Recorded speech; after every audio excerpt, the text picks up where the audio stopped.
नमस्कार, स्वागत है आपका करियर रेडुनेस पर। और दोस्तों, इस वीडियो में हम बात करने वाले हैं सेमेस्टर 5th का जो माइनर पेपर है सोशियोलॉजी सब्जेक्ट का, जिसका नाम है रूरल सोशियोलॉजी। इस पेपर के हम इम्पोर्टेंट क्वेश्चन को डिस्कस करेंगे।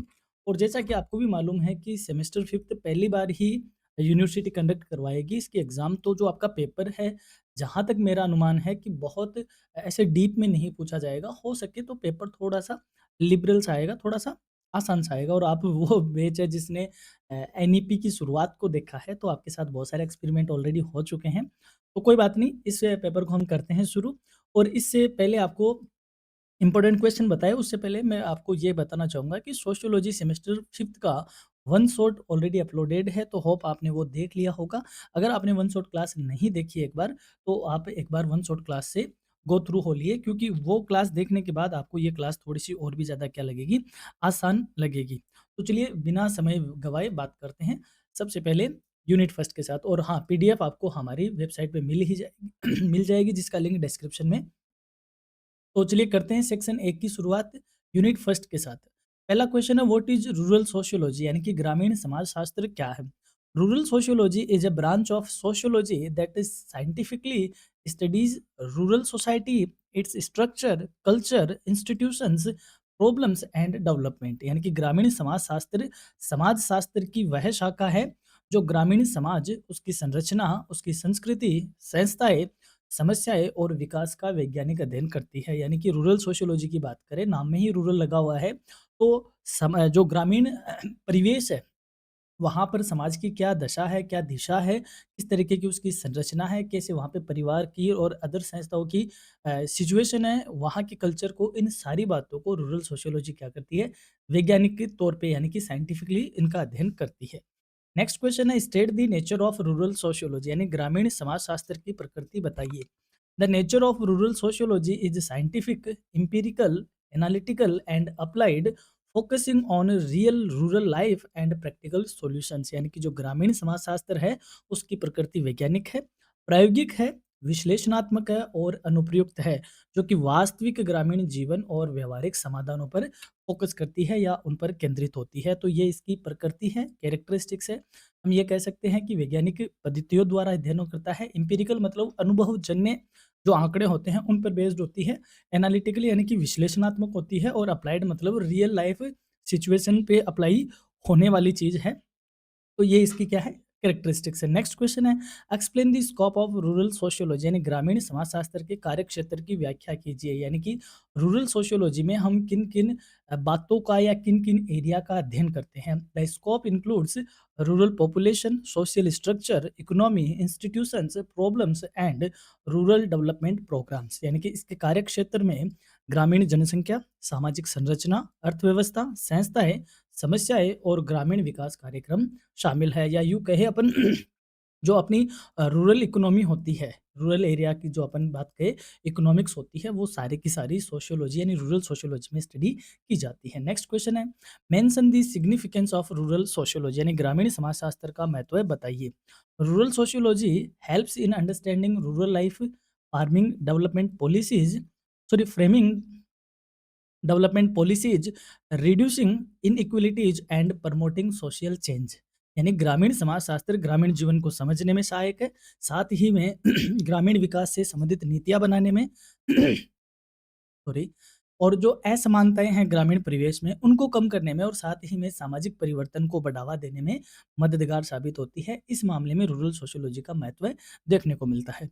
नेक्स्ट है, what are rural urban differences, यानी कि ग्रामीण शहरी अंतर क्या है। Rural society is traditional, agriculture based and close knit, while urban society is modern, industrial and complex. यानी कि ग्रामीण समाज है वो पारंपरिक है, अपनी परंपराओं में जुड़ा हुआ है, कृषि आधारित ज़्यादातर व्यवसाय होता है और घनिष्ठ संबंध होता है। जबकि शहरी समाज की बात करें तो आधुनिक सोच वाला होता है, औद्योगिक में यानी कि इंडस्ट्रीज में लोग ज़्यादा इन्वॉल्व होते हैं और साथ ही में वहाँ की जो संरचना है वो क्या है, जटिल है, कॉम्प्लेक्स है। नेक्स्ट क्वेश्चन है, when did rural sociology develop in India, यानी कि भारत में ग्रामीण समाजशास्त्र का विकास कब हुआ। Rural sociology developed mainly after independence to support rural development planning in India. यानी कि भारत में ग्रामीण समाजशास्त्र का विकास मुख्यतः हम कह सकते हैं कि जब आज़ादी के बाद ग्रामीण विकास की जो योजनाएं बननी स्टार्ट हुई, तो ग्रामीण विकास की जब योजनाएं बनी तो वहाँ की स्ट्रक्चर, वहाँ की सोल्यूशन, प्रॉब्लम आदि के सॉल्यूशन के लिए स्टडी करने की नीड पड़ी, तब रूरल सोशियोलॉजी का एक कॉन्सेप्ट क्या हुआ, डेवलप हुआ था इंडिया में। तो हम ये कह सकते हैं आज़ादी के बाद ग्रामीण विकास योजनाओं के साथ रूरल सोशियोलॉजी का क्या हुआ है, डेवलपमेंट हुआ है। Why is rural sociology important for India? Bharat के लिए ग्रामीण समाजशास्त्र क्यों जरूरी है? क्योंकि भारत की लगभग 70% पॉपुलेशन क्या है, ग्रामीण है। तो भारत में ग्रामीण सोशियोलॉजी या यूँ कहे ग्रामीण समाजशास्त्र के अध्ययन की तो बहुत ज़्यादा क्या है, ज़रूरत है।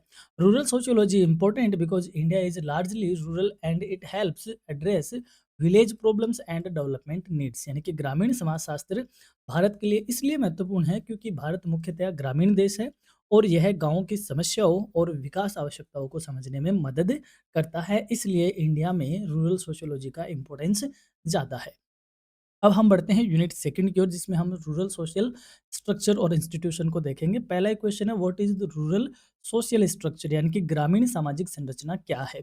Rural social structure refers to the organized pattern of social relations, roles and institutions that regulate life in village society. यानी कि ग्रामीण सामाजिक संरचना से आज से सामाजिक संबंधों, भूमिकाओं और संस्थाओं के उस संगठित ढांचे से है जो कि गाँव के जीवन को नियंत्रित करता है, रेगुलेट करता है। यानी कि जो गाँव की सोसाइटी है, समाज है, उसका स्ट्रक्चर किस प्रकार है, उसका क्या पैटर्न है, लोगों में लोगों के रोल क्या है, तो वो किस तरीके से रेगुलेट होते हैं उनके रोल्स, उन सारी बातों को रूरल सोशल स्ट्रक्चर में देखा जाता है। What is the role of caste in rural society? यानी ग्रामीण समाज में जाति की क्या भूमिका है? Caste plays an important role in determining social status, occupation, marriage relations and power structure in rural society. ग्रामीण समाज में जाति सामाजिक प्रतिष्ठा, व्यवसाय, विवाह संबंध और सत्ता संरचना को निर्धारित करने में महत्वपूर्ण भूमिका निभाती है। नेक्स्ट है, what is class in rural society? यानी कि ग्रामीण समाज में वर्ग क्या है? Class in rural society is based on economic factors such as land ownership, income level and control over resources. ग्रामीण समाज में वर्ग भूमि स्वामित्व, आय स्तर और संसाधनों पर नियंत्रण जैसे आर्थिक कारकों पर आधारित होता है। अगला क्वेश्चन है, define family in rural areas. यानी ग्रामीण क्षेत्रों में परिवार को परिभाषित कीजिए। Family in rural areas is a primary social institution that provides socialization, economic cooperation and emotional support. यानी ग्रामीण क्षेत्रों में बात करें तो परिवार एक प्राथमिक सामाजिक संस्था होती है जो कि समाजीकरण सिखाती है, आर्थिक सहयोग की भावना बताती है और भावनात्मक समर्थन यानी कि भावनात्मक जुड़ाव भी वहाँ पर प्रदान करती है। तो परिवार का मतलब चाहे वो शहर हो चाहे गाँव हो, दोनों में एक ही जैसा होता है कि वो एक जगह पे रहते हैं, प्रॉपर्टी को साझा करते हैं, कॉमन प्रॉपर्टी को साझा करते हैं, सोशलाइजेशन सिखाते हैं, इकोनॉमिक कोऑपरेट करते हैं एंड इमोशनल सपोर्ट फैमिली से मिलता है। नेक्स्ट है, what is kinship system in villages? यानी कि गाँव में कुटुंब प्रणाली क्या है? कुटुंब प्रणाली कह दो या नातेदारी भी इसको लिखा हुआ आपको एग्जाम में मिल सकता है। Kinship system refers to blood and marriage relations that regulate social obligations and cooperation in village life। यानी कुटुंब प्रणाली से आशय रक्त और विवाह संबंधों से है जो कि गांव के जीवन में सामाजिक दायित्व और सहयोग को नियंत्रित करते हैं। नेक्स्ट है, व्हाट इज विलेज पंचायत? ग्राम पंचायत क्या है? यहाँ पे जरूरी नहीं कि आपको विलेज पंचायत ही मिल जाए, सीधा का सीधा आपको ग्राम पंचायत भी लिखा हुआ मिल सकता है। Village panchayat is a local self government institution that manages administration and development activities at village level. यानी ग्राम पंचायत स्थानीय स्वशासन की वह संस्था है जो ग्राम स्तर स्तर पर प्रशासन और विकास कार्यों का संचालन करती है। यानी कि हम बात करें पंचायती राज की, तो पंचायती राज का जो स्ट्रक्चर है वो 3 लेयर है। मैं यहाँ पे दोबारा बता दूँ, 3 लेयर में जैसे जिला स्तर होता है, ब्लॉक स्तर होता है जिसको हम खंड स्तर या तहसील स्तर कहते हैं और एक होता है विलेज लेवल। जो विलेज लेवल होती है वहाँ पर काम करती है ग्राम पंचायत, ब्लॉक लेवल पे काम करती है पंचायत समिति और जिला लेवल पे काम करती है जिला परिषद। ठीक है? तो आपके क्वेश्चन क्या है विलेज पंचायत जो गाँव की जो लेवल है यानी कि जो विलेज लेवल है वहाँ पर एडमिनिस्ट्रेशन का जो काम करती है या मैनेज करती है लोकल सेल्फ गवर्नमेंट की वह बॉडी क्या कही जाती है? ग्राम पंचायत कही जाती है, ब्लॉक लेवल पे पंचायत समिति और जिला लेवल पे जिला परिषद। और यहाँ पे थोड़ा-सा बता दूँ ग्राम पंचायत का जो हेड होता है उसे हम सरपंच कहते हैं। ब्लॉक लेवल पे यानी पंचायत समिति के हेड को प्रधान कहते हैं और जिला परिषद के हेड को जिला प्रमुख कहा जाता है। तो ये चीज़ें भी आपको याद रखनी है। अगला क्वेश्चन है state the importance of Panchayati Raj institution यानी कि पीआरआईज़ यानी पंचायती राज इंस्टीट्यूशंस का क्या महत्व है? Panchayati Raj institutions promote democratic participation, decentralisation of power and effective rural development. Panchayati Raj संस्थाएं लोकतांत्रिक सहभागिता, सत्ता के विकेंद्रीकरण और प्रभावी ग्रामीण विकास को बढ़ावा देती है। यानी कि इनको लोकल सेल्फ गवर्नमेंट कहते हैं। ठीक है, लोकल सेल्फ गवर्नमेंट। और अर्बन एरिया की बात करें तो वहाँ नगर पालिका होती है। तो गांव में विलेज लेवल पे, ब्लॉक लेवल पे, डिस्ट्रिक्ट लेवल पे जो भी डेवलपमेंट की बातें होती है वो पंचायती राज इंस्टीट्यूशन के थ्रू ही होती है। अब बढ़ते हैं यूनिट थर्ड की ओर, that is rural economy and social change. पहला क्वेश्चन है व्हाट इज एग्रेरियन इकोनॉमी यानी कृषि अर्थव्यवस्था क्या है? Agrarian economy is an economy primarily based on agriculture, allied activities and rural labour. यानी कृषि अर्थव्यवस्था वह अर्थव्यवस्था है जो मुख्य रूप से कृषि कृषि सहायक गतिविधियों और ग्रामीण श्रम पर आधारित होती है। यानी कि अगर हम बात करें हमारे देश की जीडीपी में एग्रीकल्चर से कितना रोल है, यानी कि कोई भी देश की इकोनॉमी 3 सेक्टर में डिवाइड होती है। एग्रीकल्चर में, मैन्युफैक्चरिंग या इंडस्ट्री में और थर्ड है सर्विस सेक्टर में। तो अगर हम देश की बात करें तो देश जो 100 रुपया कमाता है उसमें तकरीबन मोटा-मोटा अ, 18 से 20 रुपए कहाँ से आता है? एग्रीकल्चर से आता है। और राजस्थान की बात करें तो राजस्थान में एग्रीकल्चर का तकरीबन 30% हिस्सा होता है। तो जब मोटा-मोटा पैसा कहाँ से आता हो? एग्रीकल्चर से आता हो, यानी 1/3 और 1/4 हिस्सा एग्रीकल्चर का है, तो हम ये कहते हैं कि हमारी अर्थव्यवस्था एग्रेरियन इकोनॉमी है, यानी कि कृषि प्रधान अर्थव्यवस्था है। तो कृषि प्रधान अर्थव्यवस्था का मतलब हुआ वहाँ पर जो पैसा है या वो जो इकोनॉमी है वो एग्रीकल्चर पे, उससे संबंधित activities like animal husbandry, dairy development, fishery, apiculture, sericulture, इनसे लोग जुड़े हुए होते हैं। उनमें कोई काम कर रहे होते हैं और प्लस रूरल लेबर पे बेस्ड होती है, तो उसे एग्रीरियन इकोनॉमी कहा जाता है। What is division of labour in rural areas यानी ग्रामीण क्षेत्रों में श्रम विभाजन क्या है? Division of labour refers to allocation of different tasks among individuals based on age, gender, caste and skill। यानी कि श्रम विभाजन से आशय है आयु, लिंग, जाति और कौशल के आधार पर विभिन्न कार्यों का क्या करना, वितरण करना, उसे श्रम विभाजन या लेबर डिवीजन कहा जाता है। नेक्स्ट क्वेश्चन है व्हाट आर कॉटेज इंडस्ट्री। कुटीर उद्योग क्या है? कुटीर उद्योग जानने से पहले ये जानो कुटी का मतलब क्या होता है? कुटिया यानी कि एक घर। तो ऐसी कोई इंडस्ट्री जो घर पे ही चल सके, उसे कौन-सी इंडस्ट्री कहते हैं? कॉटेज इंडस्ट्री कहते हैं। जैसे घर पे क्या चल सकते हैं? जैसे आपने कोई पापड़ की इंडस्ट्री लगा ली, पापड़ मंगोड़िया बनाते हो, तो वो कॉटेज इंडस्ट्री है। आप कोई अचार का काम करते हो, तो कॉटेज इंडस्ट्री है। आप कोई रंगाई-छपाई के लिए लुगड़े, ओढ़नियाँ ये रंगते हो, तो वो क्या है? कॉटेज इंडस्ट्री, यानी कि जिसमें एक परिवार के लोग ही इन्वॉल्व होते हैं ज़्यादातर और लेबर ओरिएंटेड होता है, यानी कि मशीनों की आवश्यकता कम होती है और काम करने वालों की ज़्यादा होती है। उसे हम कॉटेज इंडस्ट्री कहते हैं। इसका लेटेस्ट नाम बात करें तो इसको एमएसएमई भी कहा जाता है। Cottage industries are small scale industries run in homes using family labour and simple tools in rural areas. कुटीर उद्योग छोटे पैमाने के उद्योग होते हैं जो कि ग्रामीण क्षेत्रों में घरेलू श्रम और सरल औजारों से चलाए जाते हैं। और एक विशेषता और होती है इनकी, ये ट्रेडिशनल टेक्निक को यूज में लेते हैं।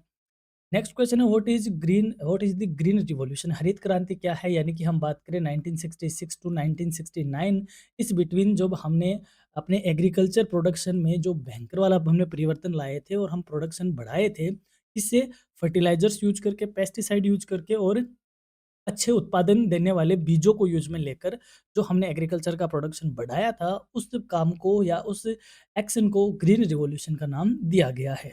Green revolution refers to the use of high yield variety seeds, fertilizers and technology to increase agricultural production. हरित क्रांति से आज से उच्च उपज बीज, उर्वरक और तकनीक के प्रयोग द्वारा कृषि उत्पादन बढ़ाने से है। ग्रीन रिवॉल्यूशन का अगर जनक बात करें तो इंडिया की बात करें तो नॉर्मन बोरलो नहीं, दुनिया की बात करें तो नॉर्मन बोरलॉग को कहा जाता है। और अगर इंडिया की बात करें तो एम स्वामीनाथन जी इसके क्या है? जनक कहे जाते हैं। तो ये 2 नाम और आप याद रखना, बाकी आप वन शॉट क्लास देखोगे तो वहाँ पे तो सारी चीज़ डिस्कस की ही हमने। State one social consequence of green revolution, हरित क्रांति का एक सामाजिक प्रभाव बताइए। Green revolution increase agricultural production but also winded economic inequalities among rural farmers, यानी कि ग्रीन हरित क्रांति ने कृषि उत्पादन तो बढ़ाया, लेकिन ग्रामीण किसानों के बीच एक आर्थिक असमानता की खाई भी बना दी। कैसे?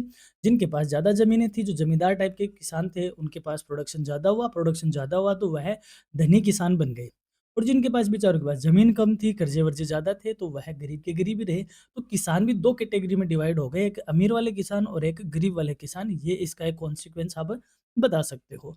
नेक्स्ट क्वेश्चन है, व्हाट इज़ लैंडलेसनेस, यानी कि भूमिहीनता क्या है? जिसके पास भूमि नहीं होती है, उसे क्या कहते हैं? भूमिहीनता कहते हैं। Landlessness refers to the condition where rural household do not own agricultural land for cultivation, यानी भूमिहीनता वह स्थिति है जिसमें ग्रामीण परिवारों के पास खेती के लिए भूमि का स्वामित्व नहीं होता है, वह किसी और की भूमि, यानी कोई और का खेत वह जोत रहे हैं और आधा-आधा बाँट रहे हैं।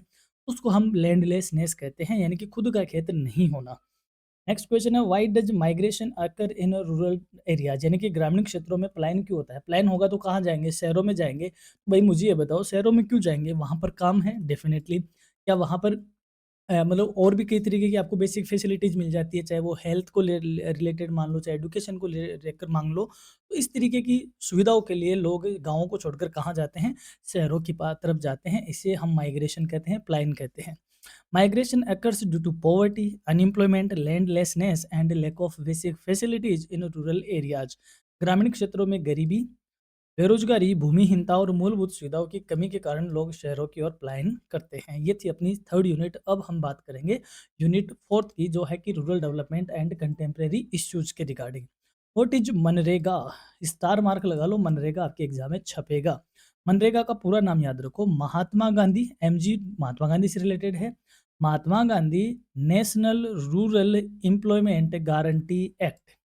इसका पहले नाम था नरेगा, यानी national rural employment guarantee act. बाद में एमजी पड़ गया। ये 2006 से शुरू हुआ था। 2008 में 2008 में ये पूरे इंडिया में लागू हुआ और 2 अक्टूबर 2009 को इसका नाम मनरेगा कर दिया गया, यानी कि एमजी नरेगा इसका नाम हो गया। बाकी चीज़ें आप डिटेल में जानना चाहते हो, हमने आरडीपी की सेपरेट क्लास अपलोड कर रखी है, वो अगर आप देख ले तो 2 क्लास है, 2 क्लास देखते ही यूनिट 4th में आपकी बल्ले-बल्ले हो जाएगी। MNREGA is the rural employment program that guarantees 100 days of wage employment to rural household।